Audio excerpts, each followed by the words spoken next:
চারপাশ নিস্তব্ধ হয়ে গেলে হুট করে মনে হয় ঠিক ঘাড়ের ওপর কেউ নিঃশ্বাস ফেলছে। আপনি হয়তো পাশ ফিরে তাকাবেন, কাউকে দেখবেন না, কিন্তু ঠিক তখনই আপনার মগজের ভেতরে একটা ঠান্ডা স্রোত বয়ে যাবে। আপনি শুনতে পাবেন আপনার নাম খুব আপন কারোর গলায়, হয়তো আপনার মা, হয়তো আপনার বাবা, হয়তো আপনার কোনো পুরনো বন্ধু, অথবা এমন কেউ যার সঙ্গে আপনার কোনো না বলা কথা রয়ে গিয়েছিল।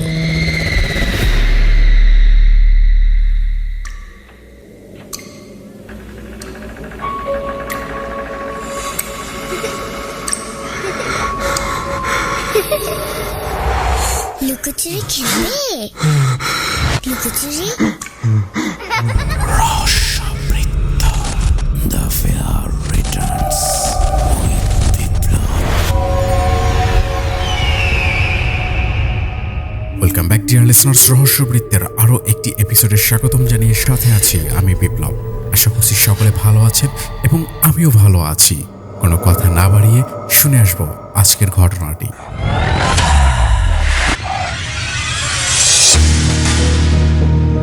ঢাকা তখন আজকের মতো এত কংক্রিটের জঙ্গল ছিল না।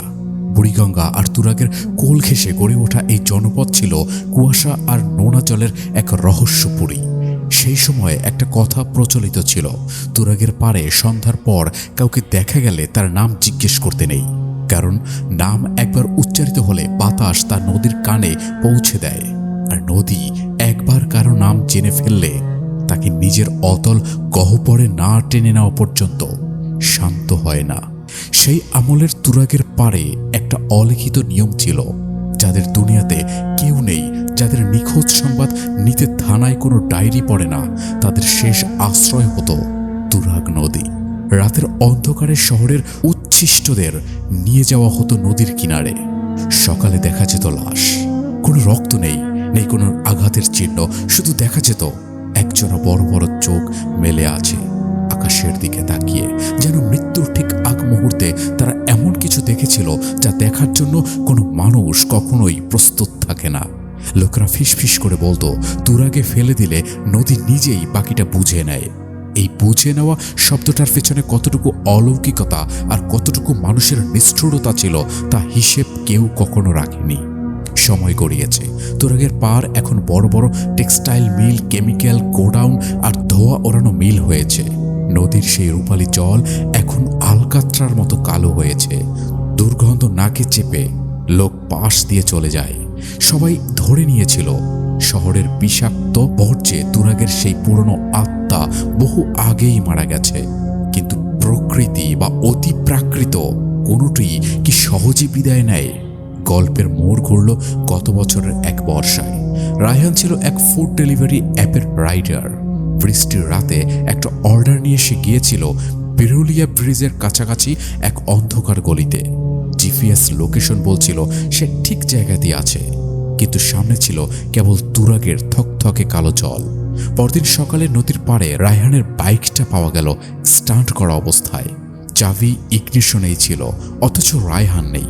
3 দিন পর রায়হানকে পাওয়া গেল। অবাক করা বিষয় হলো তার লাশ পানিতে ভেসে ওঠেনি।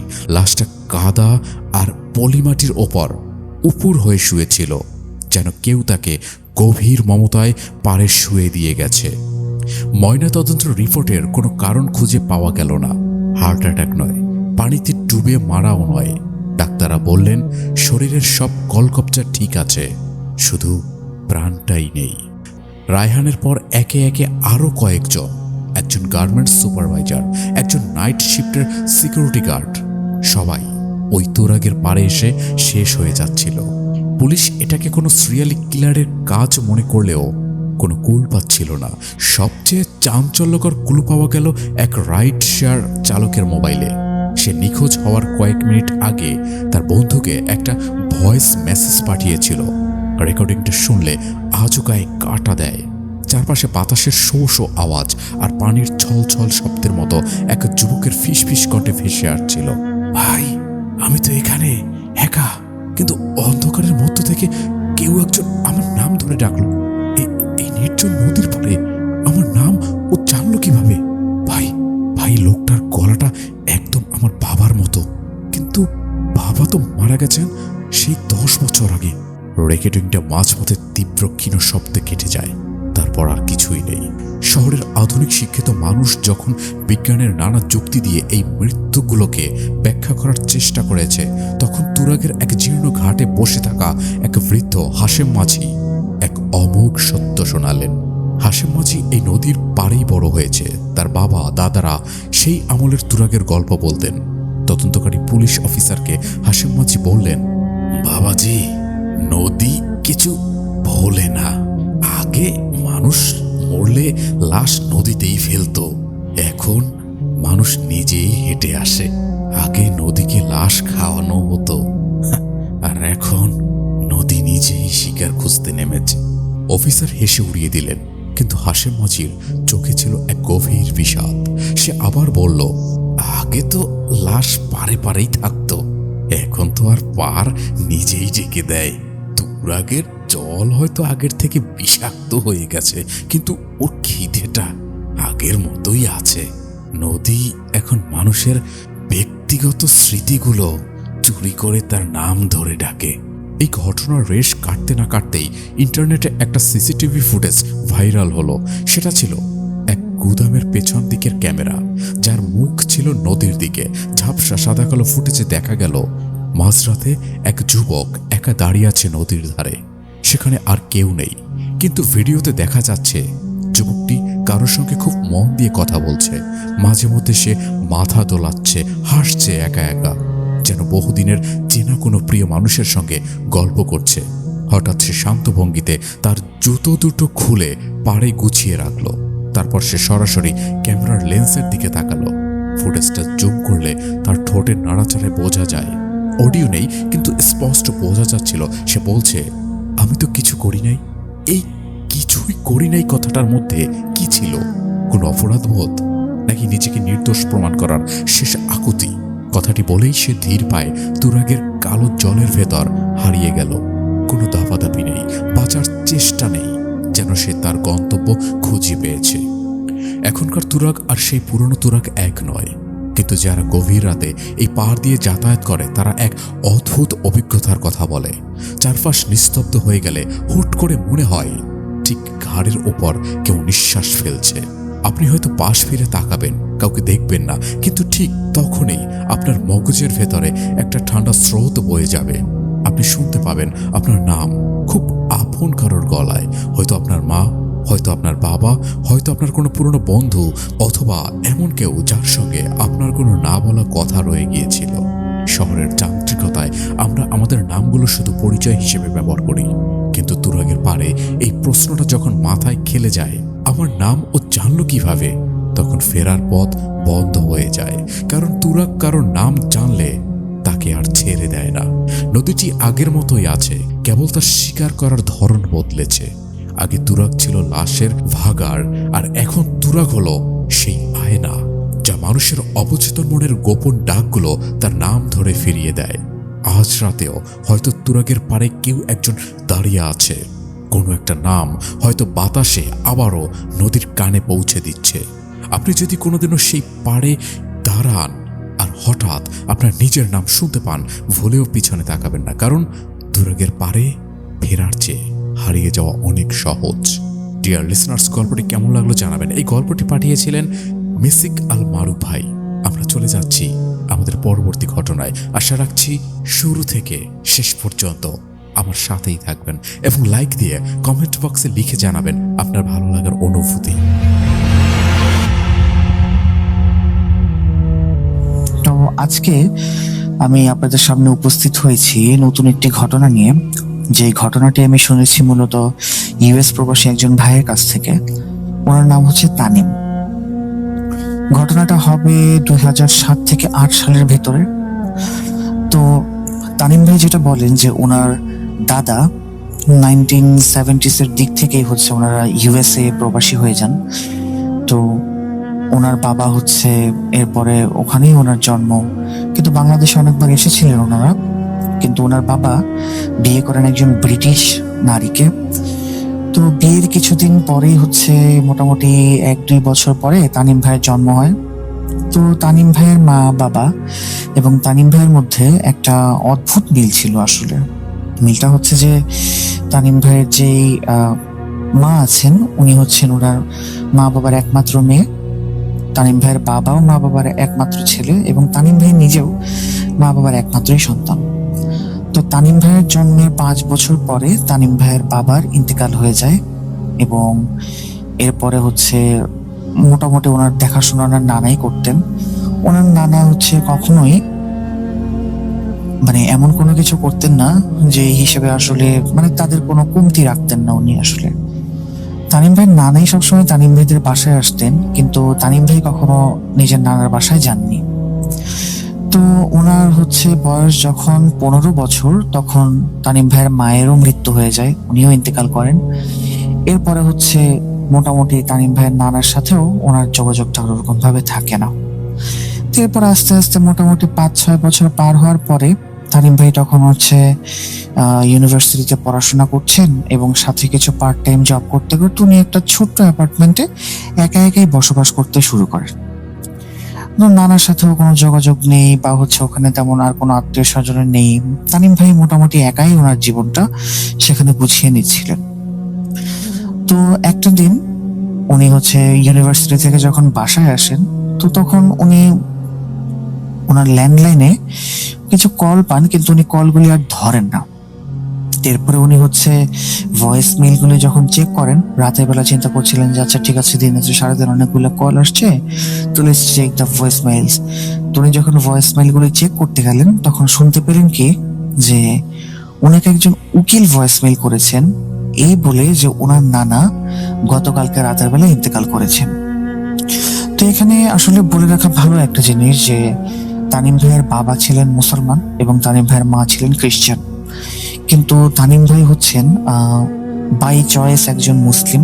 ওনার মা খ্রিস্টান হলেও কখনোই ওনাকে জোর জবরদস্তি করেন নাই ধর্ম নিয়ে, মানে বাড়াবাড়ির কোনো কিছু একটার।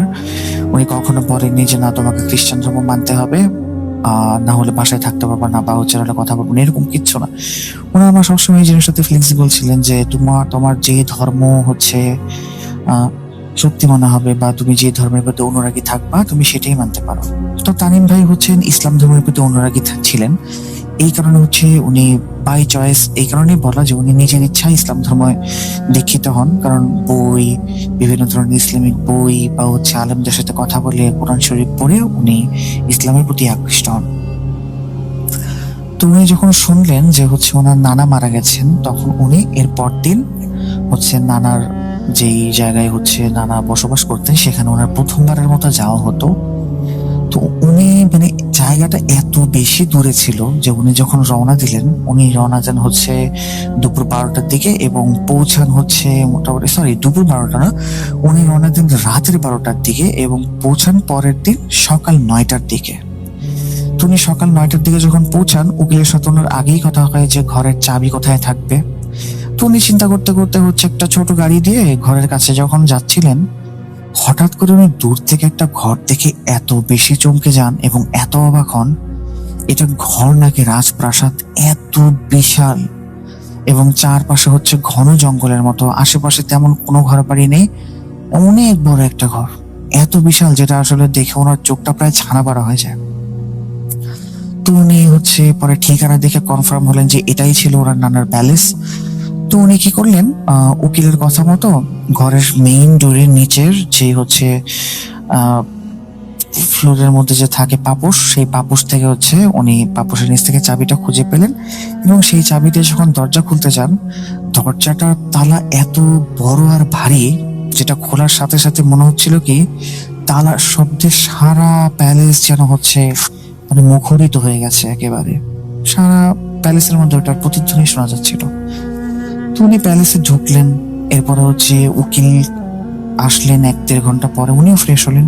উকিল ওনাকে বললেন যে আপনার দাদার নানার তো ফিউনারাল করতে হবে, ওনার বডি হচ্ছে হসপিটালেই আছে, সমস্ত ফর্মালিটি শেষ করার পর হসপিটাল বডি ডেলিভারি করবে, আপনি ফিউনারালের প্রস্তুতি নিতে থাকেন।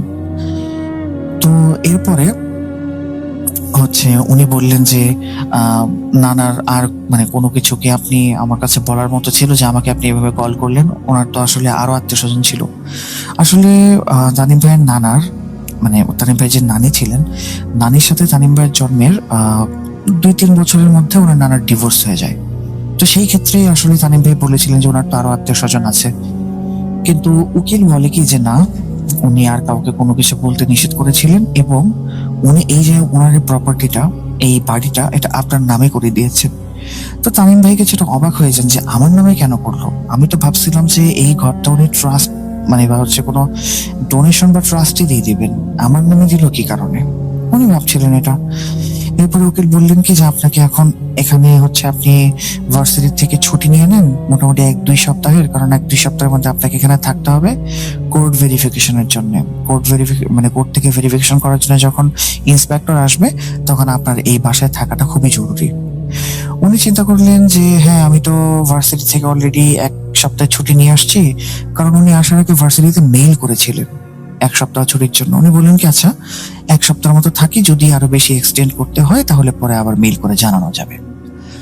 তো উকিল চলে গেলেন। উনি হচ্ছে একটা ফিউনারাল যারা করে আর কি, মানে যে কিছু কিছু কোম্পানি আছে যারা ফিউনারাল ম্যানেজমেন্ট করে, তো উনি একজন ফিউনারাল ম্যানেজমেন্টের নাম্বারে ফোন করলেন এবং বললেন যে হচ্ছে ওনার একটা ফিউনারাল করতে হবে। তো দুপুরের দিকে মোটামুটি ওনার নানার বডি চলে আসে এবং ফিউনারালের জন্য রেডি হয়। তো ফিউনারাল যখন হচ্ছিল তখন ওনার নানার বিভিন্ন বন্ধু বান্ধব বা হচ্ছে আর অনেক এলাকার নেইবার, দূর দূরান্তের যারা নেইবার ছিল বা পরিচিত লোক সবাই চলে আসেন ফিউনারালে। তো আস্তে আস্তে ফিউনারাল শেষ হয়, সন্ধে হয়। সন্ধ্যের পরে হচ্ছে তানিম ভাইয়ের সাথে ওনার নানা কয়েকজন বন্ধু বান্ধব মিলে বসে বসে কথা বলছিলেন, কিন্তু আস্তে আস্তে ওনাদের থাকার সময়টাও না শেষ হয়ে যায়। যখন ওনারা সবাই হচ্ছে সেখান থেকে চলে যান তখন তানিম ভাইয়ের মনে হচ্ছিল যে আমি কোথায় এসে পড়লাম, এত বড় ঘরের ভেতরে একলা আমি কিভাবে থাকবো। উনি কিছুই বুঝতে পারছিলেন না। আর এদিকে ঠান্ডাও পড়ে গেছে অনেক, মোটামুটি যখন রাত 9টা বেজে গেছে তখন মোটামুটি ভালো ঠান্ডা পড়ে গেছে, প্লাস হচ্ছে কুয়াশা মোড়া অবস্থা একটা। উনি যখন ঘরের ভেতরে গেলেন, ঘরের হল রুমে গেলেন, তখন সেখানে দেখলেন কি একটা বড় ফায়ার প্লেস, যেখানে ওনার নানা আসলে অ্যাকচুয়ালি ফায়ার জ্বালাতেন যখন সোফাতে বসতেন। ফায়ার প্লেসের ঠিক পাশেই ছিল মানে একটা সোফা, কিন্তু এই সোফাটা বাড়ির অন্যান্য ফার্নিচারের থেকে অনেকটাই আলাদা ছিল, মোটামুটি রাজকীয় একটা ভাব ছিল সেই সোফাটার মধ্যে। তুমি কি করলেন, ফায়ার প্লেসের আশেপাশে যে হচ্ছে লাকড়িগুলো রাখা স্টিক্স, তো ওই স্টিক্স গুলি নিয়ে উনি হচ্ছে ফায়ার প্লেসের ভেতরে দিলেন এবং আগুন ধরিয়ে দিলেন। তো পাশেই হচ্ছে সোফার পাশে একটা রিমোট, সামনে টিভি, উনি হচ্ছে টিভিটা চালু করলেন এবং টিভিটা দেখতে লাগলেন। এরপর উনি চিন্তা করেন আচ্ছা ঠিক আছে, ক্ষুধা তো লাগছে, কিছু খাবার দেখি কি করা যায়। উনি আগেই হচ্ছে দুপুর মানে মোটামুটি সন্ধ্যার আগে দিয়ে উনি হচ্ছে বাজারের থেকে ছোটখাটো কিছু কিনে আনছিলেন, ডিম প্লাস হচ্ছে আরো কিছু যেগুলো ব্রেড, যেগুলো ইনস্ট্যান্টলি বানিয়ে আর কি খাওয়া যায়। তো উনি হচ্ছে পাউরুটি ডিম দিয়ে ভেজে নিয়ে আসলেন হল রুমে এবং সেই সোফায় বসে খাওয়া শুরু করার আগে টিভিটা অন করলেন। তো উনি যখন টিভিটা অন করে দেখছিলেন তখন ওনার হঠাৎ মনে হলো যে ফায়ার প্লেসের সামনে দিয়ে কেউ যেন হচ্ছে শার্ট করে দৌড় দিয়ে চলে গেল। তো উনি শুরুতে বুঝতে পারলেন যে এটা কি হচ্ছে, উনি কিছুটা কনফিউজড হয়ে যান, কিন্তু উনি কোনো প্যানিক করেননি আসলে। এরপর উনি চিন্তা করলেন কি আচ্ছা ঠিক আছে, হয়তো বা আমার মনের ভুল, ব্যাপার না, ইটস ওকে।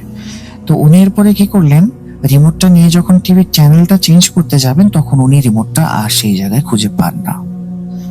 উনি হচ্ছে সোফার কুশন তুলে দেখেন, টেবিলে দেখেন, সব জায়গাতে মোটামুটি দেখে নেন, কিন্তু উনি রিমোটটা আর খুঁজে পান না। তো উনি এরপরে চিন্তা করেন আচ্ছা ঠিক আছে, খুঁজে যখন পাই না, আর খোঁজার দরকার নেই, অনেক রাত হয়ে গেছে, শুয়ে পড়ি। অ্যাকচুয়ালি উনি টায়ার্ডও ছিলেন অনেক, লং একটা জার্নি করার কারণে। এরপরে উনি কি করলেন, শোয়ার জন্য উপরের মানে ডুপ্লেক্সের মতো বাসা, তো উপরের একটা রুম উনি সিলেক্ট করলেন, যে রুমটা আসলে মোটামুটি একটু ছোটখাটোই ছিল আর মোটামুটি বেশ পরিষ্কার ছিল, সুন্দর ছিল কিছুটা। তো উনি যখন ডাইনিং রুমের সামনে দিয়ে ডুপ্লেক্সের যে সিঁড়িটা আছে ওই সিঁড়িটাতে যখন উঠতে যাবেন তখন উনি একটা ধাক্কা খানিয়ে দেখে যে টিভির রিমোটটা সেই ডাইনিং টেবিলের উপরে।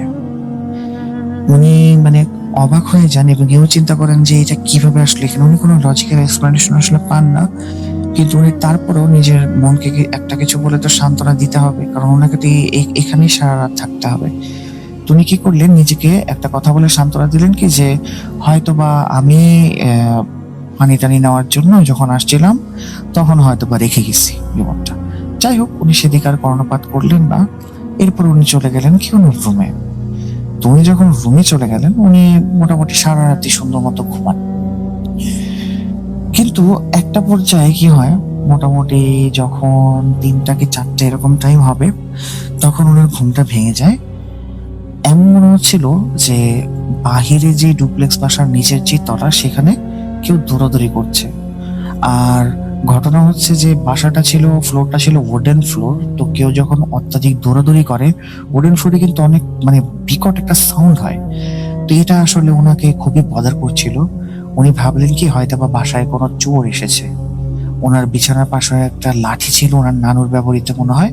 তো লাঠিটা উনি উঠালেন, উঠিয়ে কি করলেন, ঘরের ভেতর থেকে চিৎকার করে বলে উঠলেন যে আমার হাতে কিন্তু গান আছে। সো তুমি যদি যেই আসছো বাসার ভেতরে যদি চলে না যাও, তাহলে কিন্তু আমি গান চালাবো। তোমার কথায় কিছুটা কাজও হলো। উনি দেখলেন কি যে বাইরের শব্দটা আসলে থেমে গেছে। তো বাইরের শব্দটা থেমে যাওয়ার পরে উনি রুম থেকে আস্তে আস্তে বের হতে শুরু করলেন। তো উনি যখন রুম থেকে বের হলেন, রুম থেকে বের হওয়ার পরে উনি শুনতে পারলেন কি কেউ একজন হয়তো বা ঘরের মেইন যে দরজা আছে, সেই মেইন দরজার কাছে গিয়ে দৌড়াদৌড়ি করছে। উনি কি করলেন, নিচতলায় গিয়ে চিন্তা করলেন যে বাসায় আসলেই হয়তো বা কেউ ঢুকেছে। এই চিন্তা করে উনি ওনার ল্যান্ডলাইন থেকে পুলিশকে ফোন করলেন। ফোন করে বললেন কি যে আমার বাসার আশেপাশে শব্দ শোনা যাচ্ছে, বাসার ভেতরেও শব্দ শোনা যাচ্ছে, হয়তো বা কোনো চোর বা ডাকাত আমার বাসায় এসেছে। আমি যদি আর 10 মিনিটের মধ্যে কল না করি আপনাদেরকে, তাহলে আপনারা আমার লোকেশনে ফোর্স পাঠিয়ে দিবেন। তো এই কথা বলে উনি ফোনটা রেখে আশেপাশে একটু দেখতে শুরু করলেন। যেই রুমে যাচ্ছেন সেই রুমের লাইটই তানিম ভাই অন করে দিচ্ছেন। তো আস্তে আস্তে দেখলেন কি যে শব্দটা ডাইনিং রুম থেকে আসছে। উনি যখন ডাইনিং রুমের নিচের দিকে দেখলেন, তখন দেখলেন কি যে ডাইনিং রুমের ওয়ালের সাথে ছোট্ট একটা দরজা বানানো, one kind of A cat door. US বা আপনার লন্ডনের দিকে যেই বাসাগুলি বড় বড় বাসা থাকে, ওরা মোটামুটি বিড়াল পছন্দ করার কারণে কেউ কেউ নিজেদের বাসায় ক্যাট ডোর ছোট ছোট বানিয়ে রাখে, বিড়াল যেন নিশ্চিন্তে বেরিয়ে যেতে পারে, আবার আসতে পারে এই জন্যে। তো উনি ভাবলেন কি যে যাক শান্তি পাইলাম, কোনো ধরনের কোনো মানুষ নাই ঘরের ভেতরে, হয়তো বা কোনো বিড়াল বা ছোট ইঁদুর জাতীয় কোনো কিছু একটা ঢুকেছিল। এই চিন্তা করে উনি মনে কিছুটা শান্তি পেলেন। এবং এরপর উনি কি করলেন, পুলিশকে ফোন দিয়ে বলে দিলেন যে আমার বাসার আশেপাশে আসলে বিড়াল টিড়াল ছিল, তো ওটারই সাউন্ড হয়েছে, আসলে এমন কোনো সমস্যা নাই, সো আপনাদের কাউকে পাঠাতে হবে না। এই কাহিনী শেষ করে উনি সেদিনের মতো ঘুমিয়ে গেলেন ওনার রুমে গিয়ে। তো সকালবেলা যখন ওনার ঘুম ভাঙলো, তখন উনি ঘুম থেকে উঠে যেটা দেখলেন, সেটা যে ওনার বালিশের উপরে মেয়ে মানুষের গোছা ধরা চুল। কিন্তু উনি এটা কোনোভাবেই বিশ্বাস করতে পারছেন না, কারণ ওনার নিজের মাথার চুল ছিল একেবারেই ছোট, বলতে গেলে টাক মাথায়। এবং আরেকটা জিনিস যে উনি শোয়ার আগে রুমটাকে খুব সুন্দর করে ঝাড়ু দিয়ে শুয়েছিলেন। তো এই চিন্তা করে যে এত চুল, মেয়ে মানুষের মাথার চুল কোত্থেকে আসলো, তাও একটা দুইটা চুল আসলেও বোঝা যায় যে হয়তো বা কোনো জায়গা থেকে উড়ে এসছে, কিন্তু এতগুলো চুল কিভাবে আসলো উনি কোনোভাবেই এটার কোনো ইয়ত্তা খুঁজে পাচ্ছিলেন না। এরপর উনি কি করলেন, এই চিন্তা বাদ দিয়ে চিন্তা করলেন আচ্ছা ঘরটাকে পরিষ্কার করা যাক। ঘরটাকে পরিষ্কার করলেন, সবকিছুই করা হলো। তো এরপরে কি উনি ওনার উকিল সাহেবকে ফোন করে বললেন কি যে আমার কি এখানে আসলেই থাকা উচিত কিনা, কেন থাকতে হবে আমার এখানে। উকিল বললেন কি যে আপনাকে আপাতত কিছুদিন থাকতেই হবে, কারণ ওই যে কোর্টের ভেরিফিকেশনের কথা বললাম, ইন্সপেক্টর আসলে আপনাকে যদি এখানে না পায় তাহলে সমস্যা আছে। তো উনি এরপরে কি করলেন, ওনার কয়েকজন বন্ধু বান্ধবকে ফোন করলেন, ফোন করে বললেন কি যে তোমরা কি আমার বাসায় এখানে আসবা কিনা। ওনারা বললেন ঠিক আছে, সমস্যা নেই, লোকেশন বলো। উনি যখন লোকেশন বললেন, তখন ওনারা কেউ আর রাজি হলেন না। ওনারা বললেন না ভাই, সম্ভব না, অনেক দূরে, আর আমাদের সকালবেলা উঠে ভার্সিটি যেতে হবে, সুতরাং আমরা আসতে পারবো না, সম্ভব না ভাই। তো উনি কিছুটা মনোক্ষুণ্ণ হলেন, প্লাস মন খারাপও করলেন। আসলে মনোক্ষুণ্ণ হওয়ার কিছু নাই, কারণ আসলেই অনেক লম্বা একটা জার্নি, ওদেরও তো কাজ ছিল। তো সেদিন রাতের বেলা উনি যখন ঘুমালেন, উনি ঘুমানোর পরে মোটামুটি সেদিন আর কোনো কিছুই হয় নাই, খাওয়া দাওয়া করে উনি একটু পরে ঘুমিয়ে গেলেন। তো কোন সময় এবং কি কারণে ওনার চোখ খুললো সেটা উনি বলতে পারেন না। উনি চোখ খুলে দেখেন ওনার রুম একেবারে জম অন্ধকার, এত বেশি অন্ধকার আসলে নিজের হাতও সামনে দেখা যাচ্ছে না, এমন অথচ তানিম ভাই এমন একজন মানুষ যিনি কখনোই রুম অন্ধকার করে ঘুমান না, সবসময় ওনার রুমের মধ্যে কোনো না কোনো লাইট জ্বলতে থাকে। তো উনি কি করলেন, আহ ওনা মানে ওনার কিছু করার নেই আসলে, কারণ ওনার কাছে তখন না মোবাইল ফোন ছিল না কোনো টর্চ লাইট ছিল। এই কারণে উনি কি করলেন, উঠলেন, উঠে হচ্ছে হাতের আন্দাজে এবং পায়ের আন্দাজে হাঁটতে হাঁটতে লাইটের সুইচের দিকে যাচ্ছিলেন। উনি ভাবছিলেন যে হয়তো বা লাইটের সুইচ কি কেউ বন্ধ করলো কিনা, এরকম উদ্ভট চিন্তা আসছিল ওনার মাথায়। তো উনি যখন প্রায় সুইচ বোর্ডের কাছে পৌঁছালেন, ওনার হাতে কিছু একটা স্পর্শ হলো। উনি বুঝতে পারলেন যে রক্ত মাংসে গড়া কোনো মানুষকে উনি টাচ করেছেন, এবং যখন একটু উপরের দিকে হাত দিলেন তখন উনি সেই মানুষটার কাঁধ ফিল করতে পারলেন, কিন্তু অনেকটা উপরে, অনেকটা উঁচা, লম্বা তার থেকে, এবং লম্বা লম্বা চুল ফিল করতে পারলেন। এটা যখন উনি ফিল করলেন, উনি চিৎকার দিয়ে এক দৌড়ে বিছানায় এসে শুয়ে পড়লেন, এবং মাথার উপরে হচ্ছে কম্বল দিয়ে উনি যত দোয়া দরুদ জানেন সব পড়তে শুরু করলেন।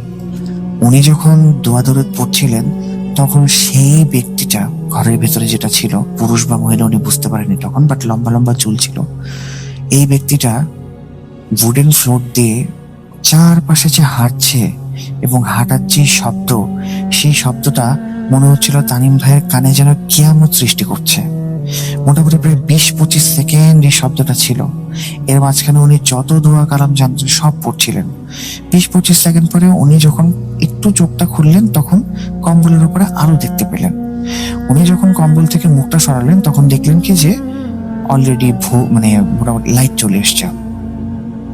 তো এরপরে ওই রাত উনি আর ঘুমান না, উনি হচ্ছে দোয়া কালাম পড়তেই থাকেন সারা রাত। যখন ভোরের আলো ফোটে, চারপাশ যখন পরিষ্কার হয়, জানালা খুলে দিয়ে উনি হচ্ছে ওনার রুমে একটু ঘুমান। তো ঘুমানোর পরে মোটামুটি 9টার দিকে ওনার কলিং বেলে বেল আসে। তো বেল আসার পর উনি যখন ঘুম থেকে উঠে মানে কে বেল দিল এটা রেসপন্স করতে যান, তখন দেখেন কোর্ট থেকে ইন্সপেক্টর এসেছেন ভেরিফিকেশন করার জন্য। তো কিছু ইম্পর্টেন্ট ডকুমেন্টস সাইন করান ওনাকে। সাইন করানোর পরে হচ্ছে তানিম ভাই জিজ্ঞেস করেন যে আমার কি মানে আজকে তাহলে যেহেতু সাইন করা শেষ, আমি কি যেতে পারি এখন? তো ইন্সপেক্টর বললেন কি যে না, এখনই না, আমি তো আজকে সাইন নিয়ে গেলাম, বাট কালকে হচ্ছে আরো কিছু ডকুমেন্ট আপনার সাইন লাগবে, তো আপনাকে আজকের দিনটা অন্তত স্টে করতে হবে। এই কথা শুনে তো ওনার আসলে মনে হয় মাথায় বাজ পড়লো যে আমাকে আরেকটা দিন বা আরেকটা রাত এখানে স্টে করতে হবে, কিভাবে সম্ভব, আমি পারবো না। তো উনি তখন ইন্সপেক্টর আর কিছু বলেন নাই, কিন্তু ঘরের ভেতরে যাওয়ার সময় উনি এটাও চিন্তা করছিলেন যে গত আগের দিন রাতের বেলা যখন উনি শুইলেন, সকাল ওঠার পরে যেরকম চুল পেয়েছিলেন, আজকেও ঠিক একই রকম ভাবে চুলের গোছা ছিল তার বালিশের উপরে। উনি এটা চিন্তা করছিলেন যে বালিশের উপরে চুলের গোছা, এরকম রাতের বেলা কি দেখলাম না দেখলাম আমি জানি না, তবে আজকে শেষ রাত হয়তো আমার এই বাসাতে, এই ভেবে হচ্ছে উনি একটু কিছুটা হলেও নিজেকে মানে সান্ত্বনা খুশি হচ্ছিলেন। তো রাতের বেলা যখন উনি মোটামুটি প্রায় রান্না করা শুরু করলেন, সন্ধ্যার পর থেকে এমন একটা পরিবেশ, গোমর পরিবেশ, চারপাশে অন্ধকার, ঝিঝি পোকার ডাক, কিরকম একটা ফগ, কুয়াশা, ঠান্ডা। উনি রান্না করছিলেন, ওনার মনে যেন ভয় একবারে ঘেঁটে বসছে। হঠাৎ করে ওনার কানে শুনতে পেলেন কি চার্চের বেল বাজার শব্দ। উনি চার্চের বেলের শব্দ কিভাবে বুঝলেন? কারণ ওনার মায়ের সাথে উনি কয়েকবার চার্চের আগে গিয়েছিলেন, কিন্তু আশেপাশে তো চার্চ নাই, তাহলে বেল কোত্থেকে বাজতেছে? এই কথা চিন্তা করে উনি কি করলেন, বাসার চারপাশে ঘুরতে শুরু করলেন। হঠাৎ করে উনি শুনতে পেলেন কি বেসমেন্টের ডোরের ভেতর থেকে চার্চের বেলের শব্দটা আসছে। উনি বেসমেন্টের ডোরের দিকে যখন যান তখন দেখেন সেখানে লম্বা একটা তালা ঝোলানো, বড় একটা তালা, এবং বেসমেন্ট থেকে বাহিরে যাওয়ার বা বাহির থেকে বেসমেন্টে আসার আর কোনো রাস্তা ছিল না। তাহলে বেসমেন্টের ভেতরে ঘন্টা কে বাজাচ্ছে? উনি ঘন্টার শব্দ বেসমেন্টের দরজাতে কান লাগিয়ে শোনার পরে ভয়ে সেখান থেকে দূরে সরে আসেন। কিছুক্ষণ পর উনি দেখেন কি বেসমেন্টের দরজাতে কেউ হয়তোবা ভেতর থেকে নক করছে। এটা শুনে ওনার যেন আত্মাই বের হয়ে যাওয়ার মতো অবস্থা। উনি চিন্তা করছিলেন আমার এখন যদি স্ট্রোকই হয়ে যায় কিনা, বুঝতে পারছি না। তো হঠাৎ করে দেখলেন কি মহিলা মানুষের একটা ছায়া বেসমেন্টের দরজা থেকে বেরিয়ে রান্নাঘরের দিকে চলে গেল। উনি হচ্ছে কিছুক্ষণ সেখানে স্টিল দাঁড়িয়ে থেকে রান্নাঘরের দিকে পা বাড়ালেন। উনি রান্নাঘরে ঢুকে উকি দিতেই দেখেন একটা মহিলা ওনার সামনে দাঁড়িয়ে আছে, ওনার দিকে পিঠ দিয়ে। তো উনি মহিলাটাকে দেখার চেষ্টা করলেন, যখন উনি আরেকটু সামনে গেলেন, মহিলারা যখন তানিম ভাইয়ের দিকে ফিরলেন, উনি মহিলার চেহারা দেখে একেবারে মানে অবাক হয়ে যান এবং অনেক বড় একটা শক খান, যেটার জন্য উনি অ্যাকচুয়ালি রেডি ছিলেন না। উনি দেখলেন মহিলার চেহারাটা একেবারে সাদা এবং চেহারাতে না কোনো চোখ আছে, না কোনো নাক আছে, না কোনো ঠোঁট আছে, জাস্ট চেহারার মতো একটা অবয়ব, আর কিছু না। এটা দেখে উনি অজ্ঞান হয়ে যান সেখানেই এবং ওনার ঘুম ভাঙে সকাল 9টা-10টার দিকে বেলের শব্দে, ডোরবেলের সাউন্ডে। তো উনি ডোরবেলের সাউন্ডে বাইরে গিয়ে দেখেন কি যে সেই ইন্সপেক্টর আবার এসেছেন উকিলের সাথে এবং আরো কিছু ডকুমেন্ট সাইন করে নিলেন। উনি তখন ইন্সপেক্টরকে জিজ্ঞেস করলেন যে এখন কি আমি যেতে পারি এই বাসা থেকে?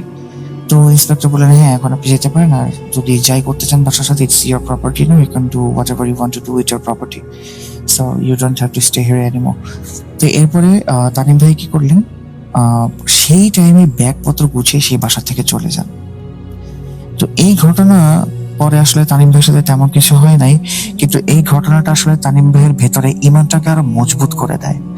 উনি কোরআন শরীফ পড়লেও সবসময় ভাবতেন যে আসলে জিন কিভাবে হয়, এরকম কোনো সাইন্টিফিক যুগে বাস করো যদি আমরা জিন ভূতের কথা বলি, so that means we are uneducated, so it's not something যে জিন ভূত টাইপের কিছু একটা আছে। তো এই ঘটনার পরে ওনার হচ্ছে এই জিনের প্রতি হচ্ছে বিশ্বাস আসে এবং আল্লাহ তাআলার প্রতি ঈমান আরো মজবুত হয় এবং উনি মাশাআল্লাহ এখনো ধর্মের পথেই আছেন এবং ইসলামকে উনি পরিপূর্ণভাবেই গ্রহণ করেছেন। তো এটাই ছিল হচ্ছে তানিম ভাইয়ের পাঠানো ঘটনা। আশা করি আপনাদের ভালো লেগেছে। যদি ভালো না লাগে তাহলে আমি আন্তরিকভাবে দুঃখিত।